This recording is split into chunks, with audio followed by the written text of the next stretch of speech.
আসসালামু আলাইকুম। আশা করি সবাই খুব ভালো আছেন। এই তো বেশ কিছুদিন পর আবারও নতুন একটি ব্লগ দেখার জন্য সবাইকে ওয়েলকাম করছি।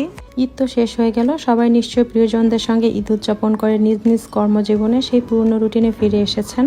সবারই হয়তো ঈদ ব্লগ শেয়ার করা হয়েছে, আমার একদমই সময় হয়নি। পরিবার নিয়ে ব্যস্ততা ঈদের কয়েকটা দিন পার করেছি। অনেক আপুই মেসেজ ও কমেন্টে ঈদ ব্লগ দেখতে চেয়েছেন, তাই চাঁদ রাতের ব্যস্ততা, অনেক রান্না বান্না, ঈদের সকাল হতে রাত পর্যন্ত আনন্দ, ঘোরাফেরা, খাওয়া দাওয়া কি করলাম তা নিয়ে থাকছে আজকের ভিডিওটি।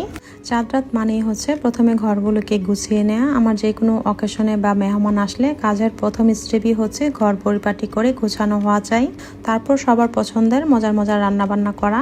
এই তো লিভিং রুম, ডাইনিং সবকিছুই গুছিয়ে নিয়েছি। ঈদের দিন সকালে শুধু বেডরুমের বেডশিটগুলো চেঞ্জ করে নিলেই হয়ে যাবে ঘর গোছানো।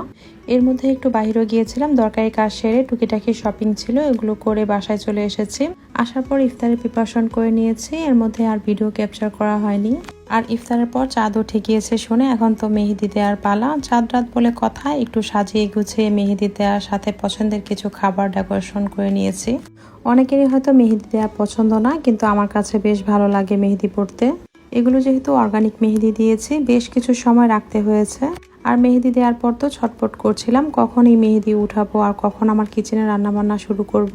এই তো মেহেদি উঠিয়ে লেগে পড়লাম কাজে, পরিবারের জন্য ঈদের রান্নাবান্না করতে। প্রথমে আমি দুধ বসিয়ে দিয়েছি জাল হতে। এরপর নবাবী সময়ের জন্য দুধ জাল করে এর মধ্যে চিনি, Dano cream, custard powder, cornflour, condense milk দিয়ে ঘন করে জাল করে নিয়েছি। অনেকেই হয়তো ঈদের দিন সকালে ঈদের রান্নাগুলো করে থাকেন, আমি সব সময় কিন্তু চাঁদ রাতে ঈদের রান্নাগুলো করে ফেলি। আর এই তো এখন জর্দা সেমাইটা রান্না করে নিয়েছি। পাশের চুলে কিন্তু পায়েসটা হয়ে এসেছে। আর নামানোর আগ মুহূর্তে একটু গুঁড়ো দুধ দিয়ে জাল করে নামিয়ে নিয়েছি। আর এখন দুধ সেমাই রান্না করব, এর জন্য প্রথমে দুধটা কিন্তু ঘন করে জাল করে নিয়েছি। এর মধ্যে ভাজা সেমাই দিয়েছি।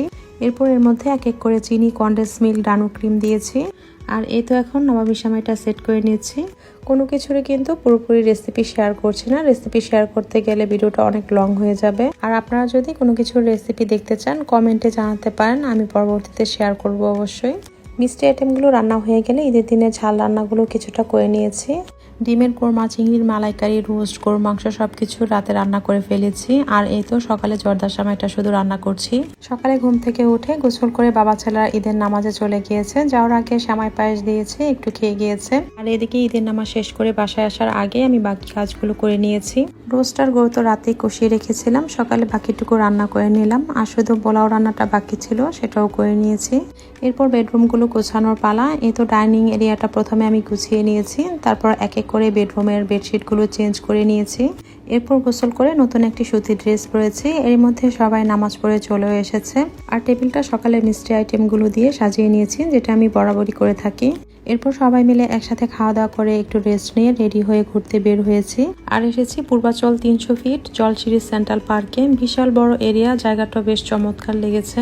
ঈদের দিন রাস্তাঘাট একেবারেই ফাঁকা, কোনো যানজট নেই। এরকম কিন্তু 4-5 দিন ঢাকা শহর ফাঁকাই থাকে। এর মধ্যে ঘুরে বেড়াতে কিন্তু বেশ ভালোই লাগে। আর ঘুরতে এসে বাচ্চারা তো মহা খুশি, ওরা দোল খাচ্ছে, খেলনায় চড়ছে, দৌড়াদৌড়ি করছে। আসলে ছেলে মেয়ের আনন্দের কথা ভেবে বের হওয়া না হয় ঈদের দিন একদমই কিন্তু বের হতে ইচ্ছে করে না। সারা মাস রোজা রাখার পর চাঁদ রাতে রাত জেগে রান্নাবান্না এত কিছু করার পর মন চায় ঈদের দিন একটু রেস্ট নিতে।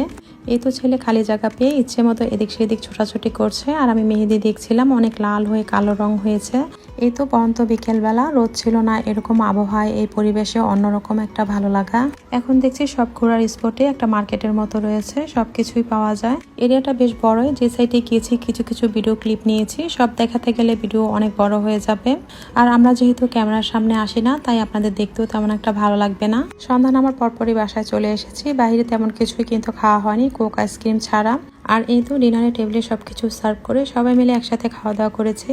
আলহামদুলিল্লাহ, খুব সুন্দরভাবে ঈদের দিনটা কাটিয়েছি। আপনাদের কার কেমন ঈদ কাটলো অবশ্যই কমেন্টে জানাবেন।